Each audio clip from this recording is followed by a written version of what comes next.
Great. Good morning, everybody, and welcome to the April meeting of General Purposes Committee. I will start by going through the formal items at the top of the agenda. So, item 1, are there any appeals against refusal of inspection of documents, please? There are no appeals, Chair. Thank you. Item 2, is there any exempt information, please? No exempt information. Thank you. Item 3, are there any late items, please? No late items. Okay. Item 4, turn to committee. Are there any declarations of interest, please? Don't see anybody showing at this point. Of course, people can declare during the meeting. Item 5, are there any apologies for absence, please? Yes, we've got apologies from Councillors Carter, Councillor Galton and Councillor Kidger. Thank you. Item 6, minutes of the last meeting. Are there any comments on those, or is everybody happy with the minutes of the meeting held on the 7th of February? Councillor Stevenson, please. So at 28, where we saw information on the pension scheme, which was then circulated by email, thank you. How does it go about in the minutes then, reflecting the answers to that? Do we then reflect that email in the minutes of today's meeting, or are the last set of minutes updated? How does it work?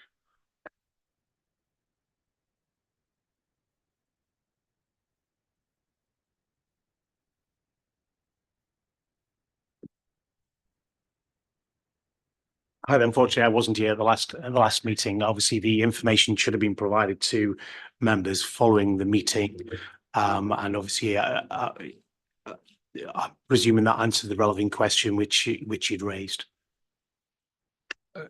No, it was circulated, but as a matter of record, then it needs to be on the record, doesn't it? The answer to the question I asked. So how do we get into the minutes the answer I asked on the record?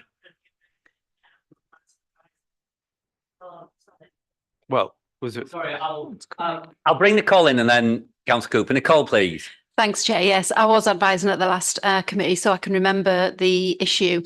I think it's just like what Councillor Cooper's just said. You've raised it to say that you have received it, and then the clerk can make a note of that as part of these minutes of today's meeting. I request then, please, that the email that was circulated to elected members, the wording of that is put into the minutes for the record.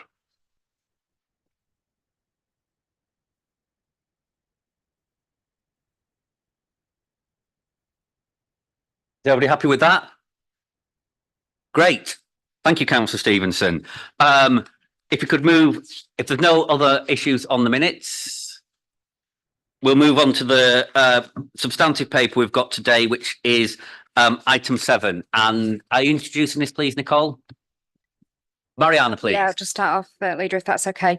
Yeah, just to make a few opening remarks, really. We feel this is quite an important paper. It's good practice periodically to review the Constitution, so we've embarked on that review, done some engagement. It was highlighted, as you'll probably recall, in the peer review as being, we could be sometimes a bit bureaucratic. That was some of the feedback from our managers, and we know the staff survey has also presented lots of workload challenges. So we've, as you'd expect us to do, we've done a pretty fundamental review, plenty of benchmarking, good engagement, come up with some proposals. They've got 3 parts in them. Nicole will go through them in a bit more detail, but one is, a revised navigable document, which sounds really basic, but is crucial in terms of time saving and, massive parts of contributing to good governance.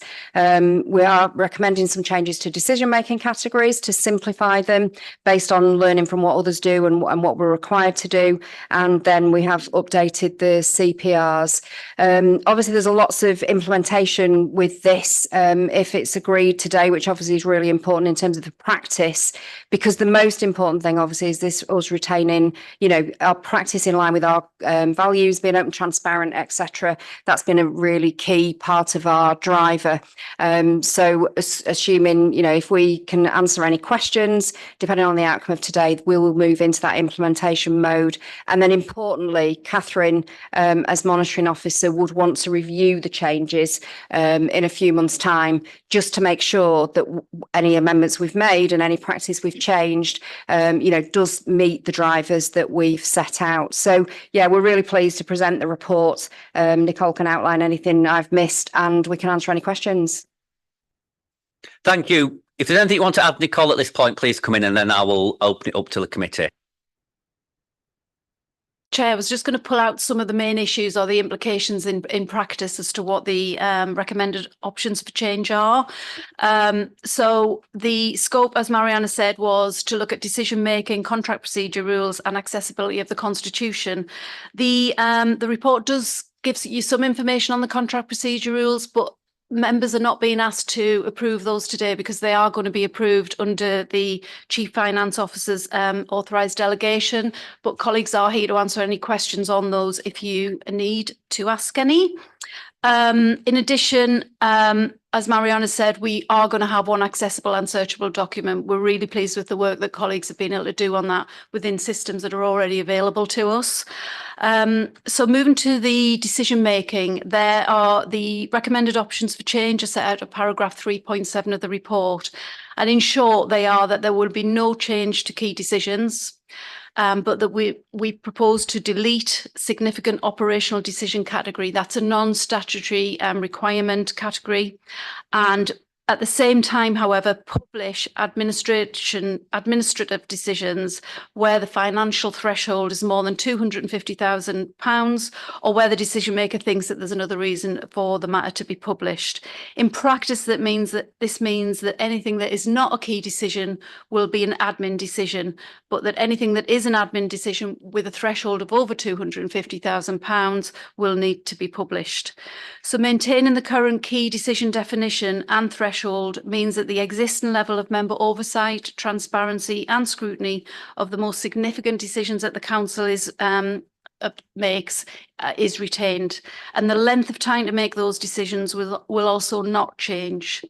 But deleting the significant operational decision category, whilst at the same time introducing a financial threshold to publish admin decisions, this again will retain transparency in respect of the most significant non-key decisions made by the council, but it enables those non-key decisions to be made in a more timely way, requiring less staff and resource and involving less duplication. It also provides a really good opportunity to further streamline associated procedures because those that need to be published will still come with the DDN and a delegated report setting out all the reasons for the decisions. And those that don't need to be published will still require an appropriate and proportionate written record of why that decision was made.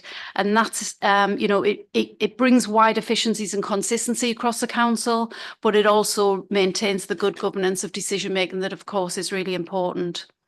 As Mariana said, the implementation and impact on both transparency and resource will be monitored through the internal controls survey and annual governance statements, and the associated procedures will be reviewed for effectiveness over the next 12 months.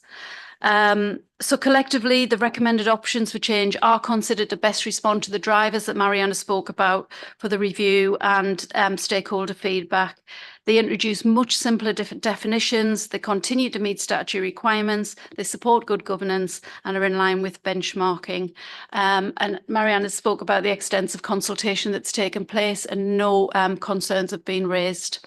So appendices 2 and 3 of your report set out the changes required to the Constitution to bring the recommended option for change into effect, and members are asked to agree the principle of the proposals and to recommend to full council that it adopts them at its annual general meeting on the 23rd of May to take immediate effect for the new municipal year. That's all I have to say, unless there's any questions. Thank you. Thank you. Are there any questions from the committee, please? Councillor Stevenson, please.